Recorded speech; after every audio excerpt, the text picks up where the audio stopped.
Hello everyone, welcome to another episode of Sleep and Relax ASMR. So, today I thought I'd introduce a new series revolving around TV and movie reviews. I've always been interested in kind of analyzing content in general, whether it's TV, movies, art. And before I get into it in this episode, I just want to ask you guys, is this something you think I should do heading forward as a recurring series? If you love this episode, please let me know by reaching out to me at SleepandRelaxASMR@gmail.com. Or of course, if you hate it, you can also send me an email and let me know. The show is for you guys at the end of the day. So without further ado, let's jump into this episode of movie review. Today I'll be reviewing the newly released thriller Get Out. I won't lob any big spoilers your way, and if I'm about to divulge something that I think might be considered a spoiler, I'll obviously let you guys know beforehand. So, Get Out is a 2017 thriller. It's written, co-produced, and directed by Jordan Peele. Jordan Peele, of course, is a comedic genius, and he was the co-star of Comedy Central's Key and Peele. Most moviegoers and fans of the show, like myself, probably thought to themselves, that's kind of strange. You know, it's a little strange that Jordan Peele, a comedic actor for the most part, would make his debut as a director in a thriller, in a legitimate thriller. But I headed into this movie knowing full well that despite the label of comedic act, Peele is a massively talented individual. Just like Keegan-Michael Key, right, his co-star in the show. And as a matter of fact, if you look at Key and Peele skits, in particular, the retired military general skit and the Family Matters skit, you know, you could definitely see there was a lot of talent there beyond just comedy.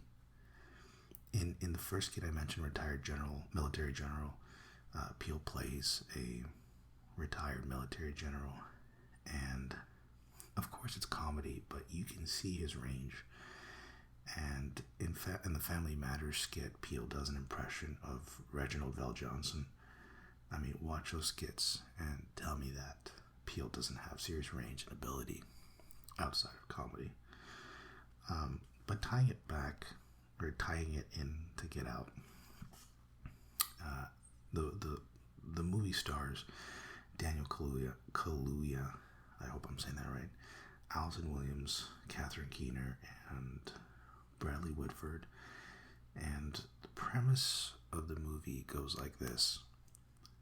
Chris, who was portrayed by Daniel Kaluuya, and his girlfriend Rose, played by Allison Williams. Sorry, I think there's like an 18-wheeler outside of my house.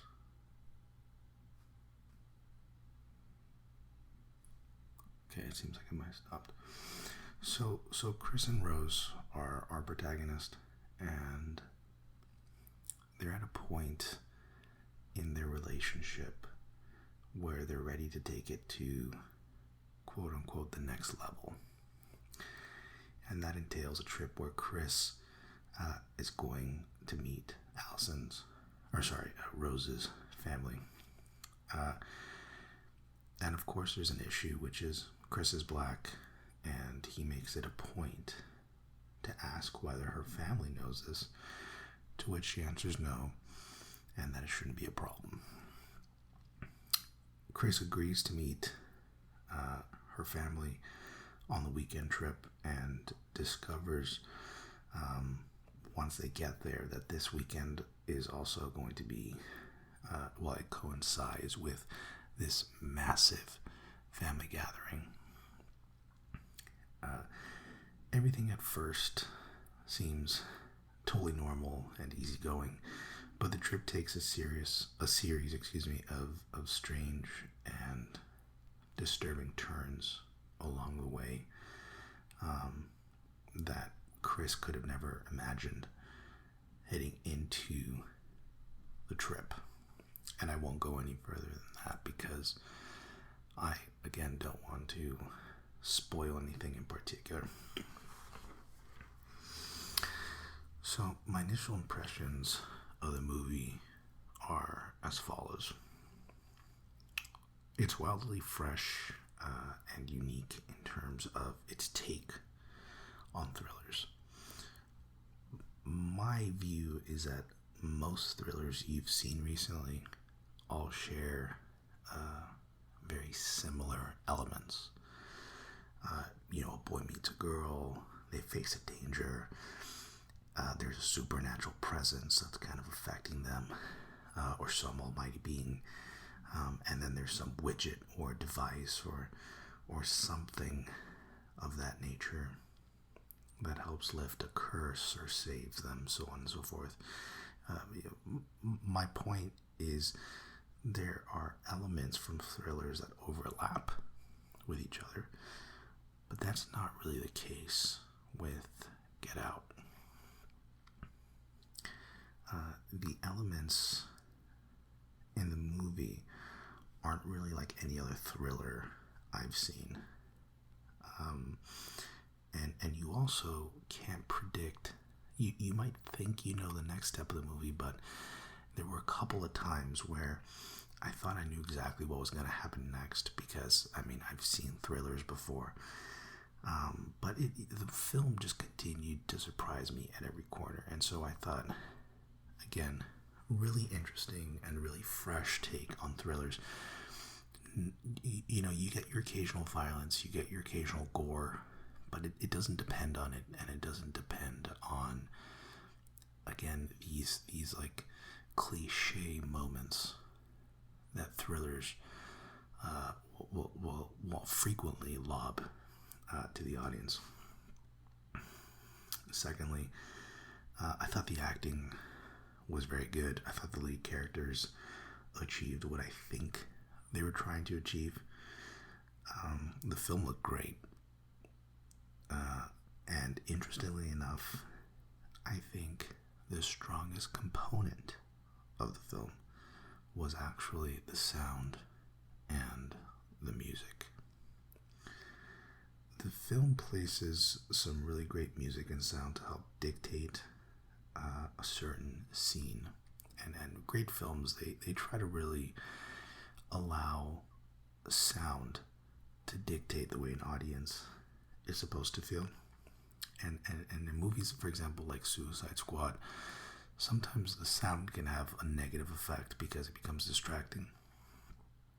But in this film, there are a few tense moments that, in my opinion, were really enhanced as a result of great sound mixing and decisions.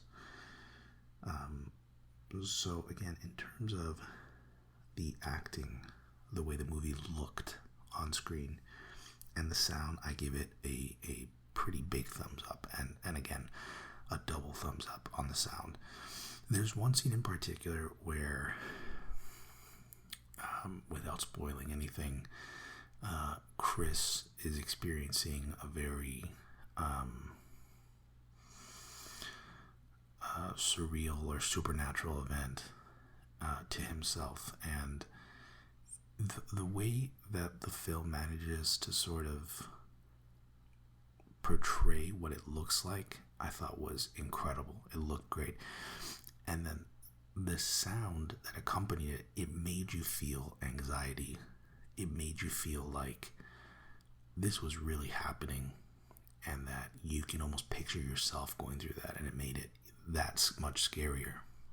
So again, maybe I'll do like a spoiler review in the future where I kind of get into like these nitty gritty details that I really thought of. But again, acting, the way it looked, and sound, very good, very, very good.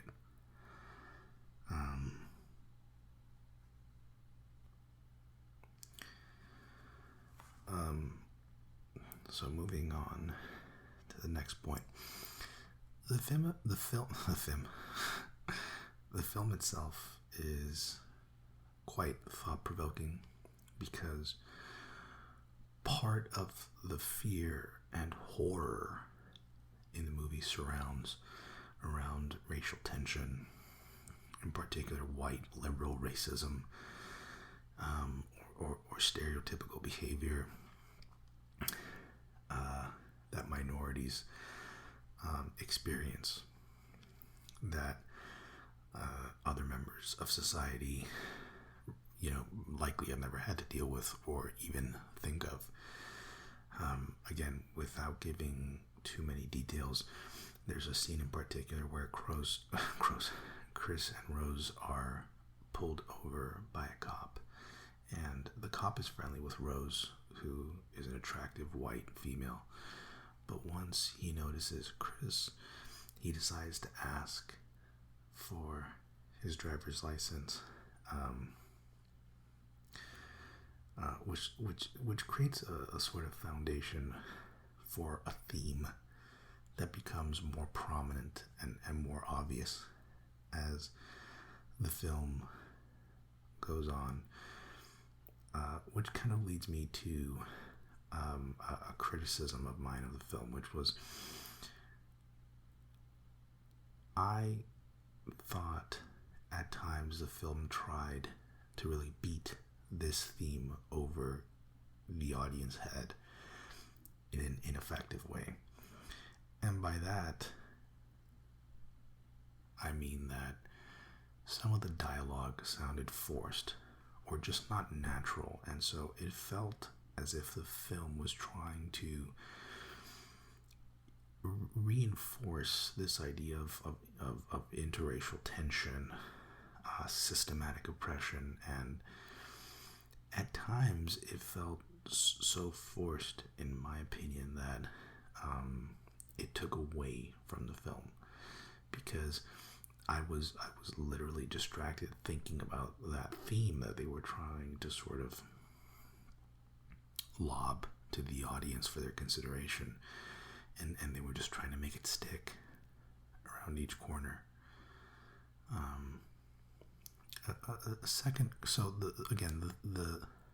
The theme is an important one, and I think Peele overall, in part with this film, is trying to start a discussion, or really, maybe that's supposed to be, the real horror of the movie is sort of oppression and systematic racism, let's call it. But again, there were times where, and this is just a criticism of mine, of course, I just felt like it was so obvious that he was trying to get the audience to notice it, that some of the dialogue in particular just it was distracting. It took you out of your seat. It took you out of your film and kind of made you question. I think, part of what makes a great film is at all times, from start to finish, you feel like you're in a journey and you don't actually feel like you're watching a film. And sometimes a film, because of this need to force this issue, I remembered, oh, that's right, I'm sitting in a movie theater, watching a film.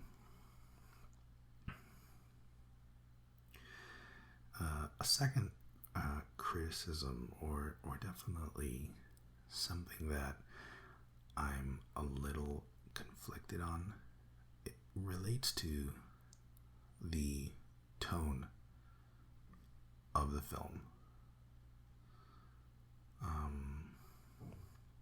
There were some laugh out loud funny moments in this film, and there was some comedy that was really reminiscent of classic Key and Peele type of humor, of skits that they did on their show.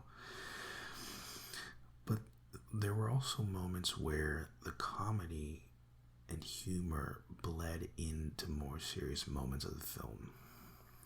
And so while the film is absolutely a thriller, there were moments that, I think the best way I can describe it is there were some moments that it seemed as if Peele himself were trying to allow the comedy to kind of escape from within the film and become the forefront or the main tone to the audience. Once again, the humor is used strategically, and overall it's very smart, it's very well placed, it's very well done. Of course, one would expect that Jordan Peele would make comedy work.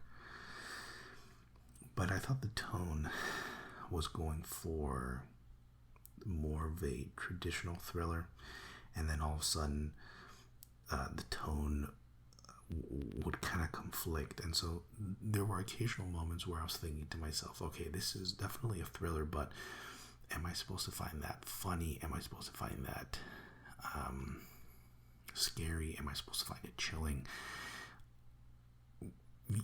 I'm not the type of moviegoer that needs the film to have a single, there can absolutely be moments of humor in a horror film, right? There can be, and there can be moments of tension in a comedy, right? But in particular towards the end, which again, I won't divulge the details because I don't want to spoil anything.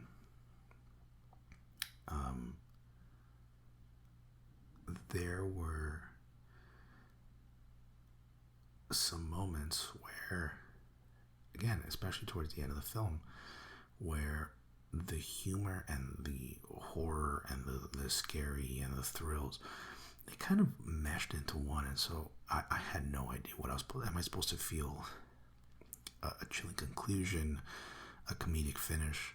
So I'm a little conflicted about how I feel about the tone and the use of humor in this film. Overall, Get Out is a really unique, really interesting thriller. It features some very current topics that are pretty prevalent in today's news cycle, and the film makes it a point to bring them to light and to, I think, start some kind of discussion around them and to continue the dialogue. The way it looked, the film, the way it was acted, and again, the way it sounded, I thought were very, very good. Above average to great in all three of those categories. The tonal issues sometimes force dialogue and action to bring forth these issues mentioned earlier.